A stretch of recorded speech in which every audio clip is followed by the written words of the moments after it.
Said it once, I'll say it again. Roland's on a roll. In particular, they're on fire with updates. So if you're familiar with the SP404 Mark II, they've updated it like 5 million times in the past year, less than a year. The reason why I mentioned the SP series is because there's some overlap there with some additions they've made on the 6S and 8S as well. Major updates include 6 new FM drum models, so bass drum, snare, clap, cymbal or hi-hat, perk, as well as toms. In terms of like menu diving into those FM parameters, there's a lot to work with there, so you can get pretty complex, all of which we're going to be touching on in this video. They've also added probability, which is great for adding variation and like a certain amount of randomness into your beats. There's a new random kit as well as random instrument or channel feature. So this is a great way to find your sounds or sort of just like bounce back and forth between kits. It's also useful in a live setting, but personally I don't think I would use it because it's random, so you don't know what's gonna be coming next. There's also some new effects. So in terms of master effects, there's a tone fattener as well as vinyl sim, which is a crossover from the SP series, the 303, the 404. They also added a new delay. It's called Pitch Shifter. It's quite interesting, a bit more in the experimental realm, if you will. There's also Hadu, which is a reverb, also crossed over from the SP series, the 404 Mark II. Another experimental one with sort of like a horror weirdo reverb style. You guys will hear it. We'll be focusing on the 6S updates alone in this video, but they've also made updates to the TR software editor. So that's version 1.5, where you're able to control probability as well as FM editing within the software. I also own the TR-6S and I'm making pretty much an identical version of this video with the 8S. So if you own the 8S and you'd rather watch that one, here it is. Otherwise, stick around. And right before we knock this one out, this video is sponsored by DistroKid. They are a music distribution platform geared towards independent and DIY artists like myself. We'll be talking about one of their many free promotional tools. It's called Hyperfollow. Essentially, it's a free link and bio link. I use it everywhere. So across all of my socials, as well as for my single releases, because you're able to claim as many pages as you want for free. So more on that later in this video. So we'll start with the FM model. There are 6 new FM models and we only have 6 tracks. So essentially this video is going to be a big old drum track. Obviously with the 6S, you can make a full-on beat, but if you're looking to up maybe your performance game and do like this workflow, highly suggest the 8S. You have, I think, 5 more channels. Is it 11? 1, 2, 3, 4, 5, 6, 7, 8, 9, 10, 11. So if you are in the unfortunate situation of being interested in modular synths, this might be a great mix with that as well as the 8S. So I already have all of my FM models laid out here. Tempo, 123, that's fine. Back to instrument, kick. So I have my basic controls right here, tune, decay, and then control. So this is like an ascend to whatever effects that I'm using. So I can send it to a delay or maybe a reverb. If I want to dig in a little bit more, shift, instrument, tune, decay, FM depth. So this is where we could get into the FM controls. Oh boy. Sounds like a laser beam. Let's go back down. For my kicks, I actually like this to be pretty low. That sounds like a kick to me. Snare, let's lay down something simple.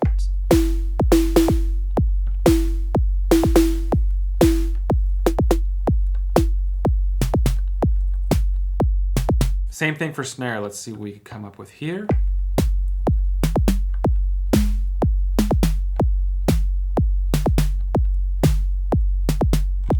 We'll add some depth to this.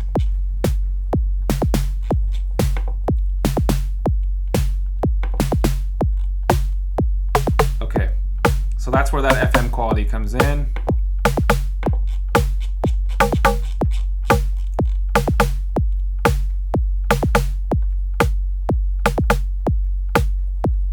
Let's layer that snare with a clap.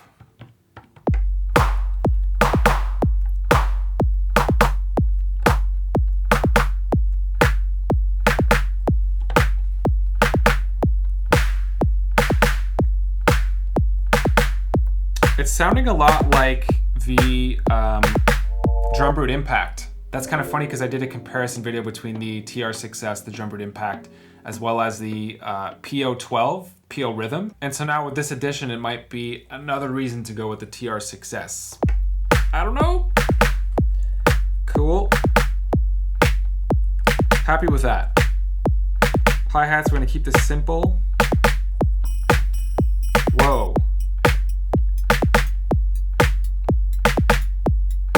so first off, those are way too quiet. Gain, bring that up to 0, maybe.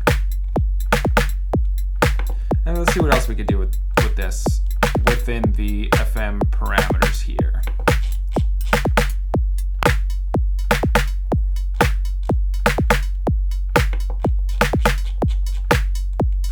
Very specific sounding hi-hats. For these next two parts, I'm not gonna go too much into the parameters. I'm just gonna throw down some parts, so.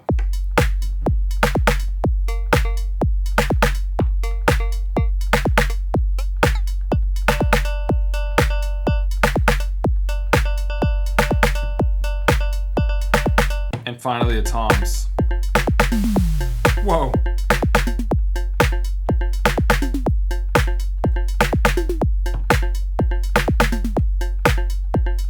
And so this is where we get into probability. I'm gonna go back to snare drum. I'm just gonna add a few notes. Here, I'm gonna take the velocity of these down. So now they become ghost notes. And so let's say I want these ghost notes to not play all the time. So utility, utility, oh, there it is, probability. So let's go with 50%, same with this one. So now these notes will only play 50% of the time, these notes specifically.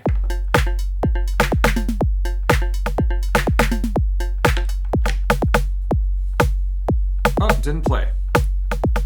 Did play. So you get that, straightforward. We'll do the exact same thing with hi-hats. Bring the velocity of these down. Whoops. Go back to velocity. Exact same technique. So the notes that have lower velocity will bring the probability of those down to 60, whatever it is. 60, 50, let's go with 30 with that one. And it's reacting the exact same way. After that, there's sub-probability, which basically adds like a fill to one of your notes. I'm gonna add one to this very last 16th note on the snare probability, sub-probability. We're gonna go to 90% just so you hear what it sounds like. There it is. Okay, so let's bring that probability down to 10, because I don't want that to sound all the time. So that note always sounds at this point, but 10% of the time it'll be that roll. Okay, so now on top of that, let's add probability to 50%.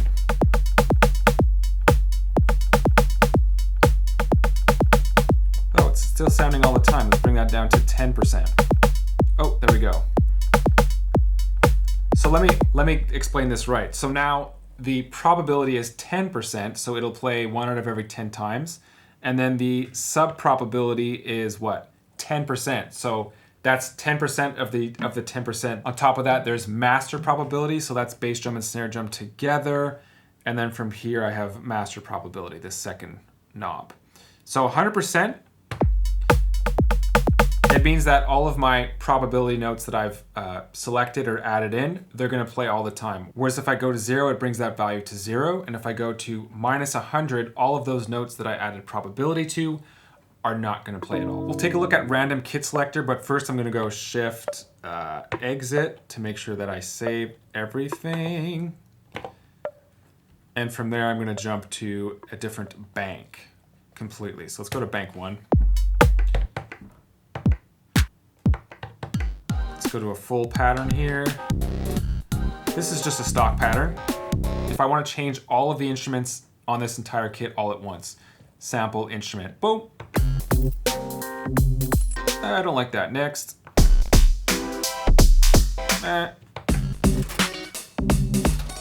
Kind of cool. So what part of that do I like? I like this guitar thing.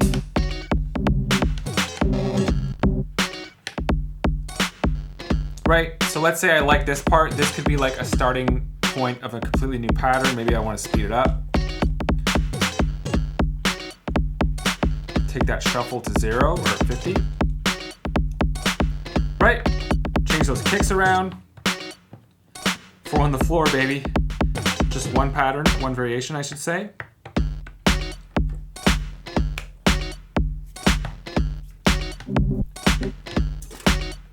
and I have a completely new pattern. So this is a great tool if, you know, you're just feeling lazy, or if you've run into a wall, let's say, creatively. This might be a great way to spark up some new ideas. You can do the exact same thing with individual instruments as well. So let's say I have this pattern here. Pattern select instrument. Let's change that again. Okay, so I'm getting different hi-hats.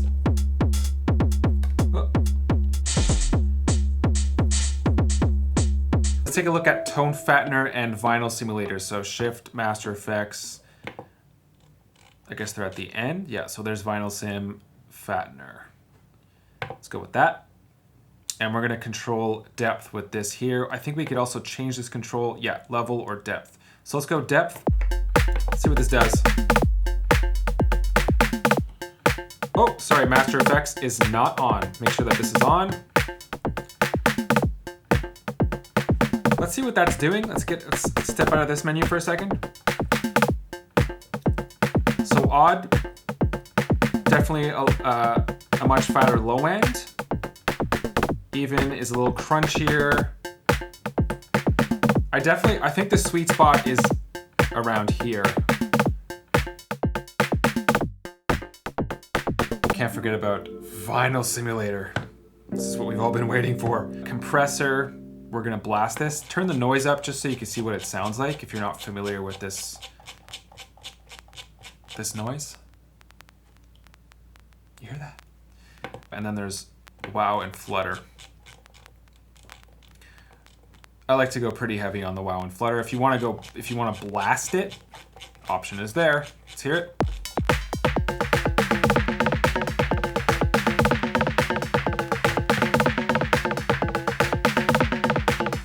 Okay. Like, kind of ridiculous. Ugh, ridiculous. Something a bit more subtle. We're gonna go to, like, you know, 100, maybe below that, 70, 60, whatever. I'm gonna turn that noise off. You know what it sounds like. I don't think it needs to be there. Compressor. I'm gonna change. Hey, I'm gonna change the level of that compressor. 0. Jeez. Full blast. And without. A compromise. As for the delay and reverb, so there's a few instruments that already have delay on them. Let's see which ones are sending. Okay, so snare, as well as clap. So we'll stick with those for now. So there's the type of delay. So this is just regular. We have pan, tape echo, which is also great. And then we have pitch shift. Let's see what that sounds like just off the bat.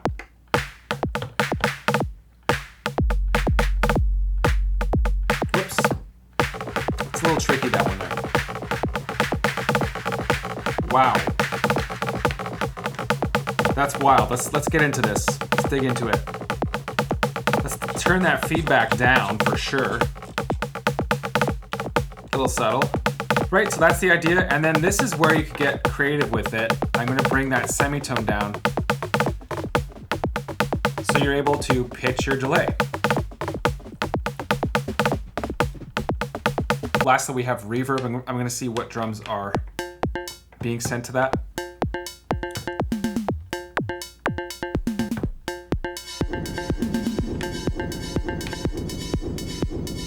Okay, I'm actually gonna take that off of the kick. So shift instrument, where is it? Reverb send.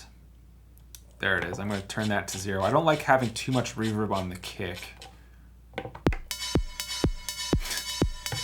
Obviously way too much reverb, but just for the demonstration of this video, we've got reverb right here. So type, hall 2, plate, mod, Hadu. So that's the last edition right there, the new one.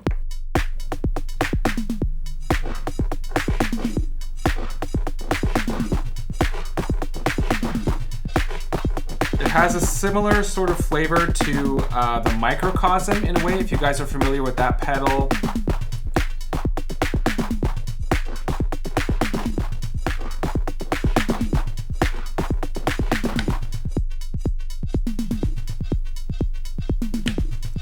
That's cool. And now let's talk about DistroKid and what I think is its best feature, Hyperfollow, which is essentially a link in bio link. It's kind of a curveball because DistroKid is a music distribution platform, so they're kind of going above and beyond here to help us. You can put together a totally centralized link hub with a lot of the same features as paid tiers from other platforms. And I'll be showing you what mine looks like, but first, I'm one of DistroKid's most active creators, and so they gave me a special discount link for you guys to use in case you're not already a member. Go to hyperfollow.com and reserve your username. From there, you could fill out your info. As a side note, other platforms charge you specifically for ad tracking, and Hyperfollow offers this for free. And here's the final result. So I've embedded my latest YouTube video, my latest single, social links, other important links that I'd like to lead people to, including this DistroKid discount link. It's all there, highly recommended. This is just another reason to join DistroKid in case you haven't already. And so that's a rundown of TR-6S's latest update, 1.5. Thanks for watching. Reminder that there is an identical version of this video, but for the TR-8S. So if you're a TR-8S owner, you might want to watch that one instead. Linked in the description. Roland is on a roll with these updates. I thought that even before 1.5 that the TR-6S was underrated, so this just brings up the value. If you're interested in purchasing the TR-6S or TR-8S or any other gear, please consider using affiliate links that are in the descriptions of my videos. Using those links is one of the best ways to support what I do, and any support is appreciated. Like and subscribe if you're into this sort of content, drop a comment, or you can even text me now if you have a specific question. Thanks again for watching, and see you soon.